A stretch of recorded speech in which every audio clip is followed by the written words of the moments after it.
नमस्कार मित्रांनो, मी यशवंत कोळी, महाराष्ट्र पोलीस दलातून सेवानिवृत्त।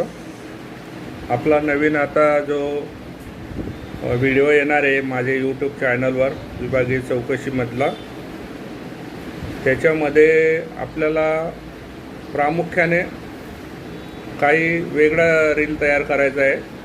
ग्रामपंचायत अधिनियम 1959चा याच्यावर आपल्याला बनवायचं आहे। आणि ग्रामपंचायतमध्ये ग्रामीण भागातील रहिवासी यांना येणाऱ्या अडचणी, ग्रामसेवकाचे अधिकार, सरपंचाचे अधिकार, उपसरपंचाचे अधिकार, जनतेच्या तक्रारी व त्याचे निरसन, सरपंचाने किती वर्षभरात किती मीटिंग घेतल्या पाहिजे, मीटिंगमधील मसुदा काय पाहिजे, किंवा त्याबद्दल पंचायत समिती किंवा पंचायत राज किंवा इतर माध्यमातून ग्रामपंचायतीला होणारा पुरवठा आणि त्याचे वितरण व ग्रामसेवकाच्या कर्तव्यात काही कसूरी होते किंवा सरपंचाकडून काय अन्याय होतो का, किंवा तक्रारीचं निवारण होतं किंवा नाही, या बाबीवर आपल्याला प्रामुख्याने नवीन व्हिडिओ तयार करायचा आणि त्याची लवकरात लवकर माहिती आपल्या यूट्यूब चॅनलच्या माध्यमातून मी टाकणार आहे। ओके, नमस्कार।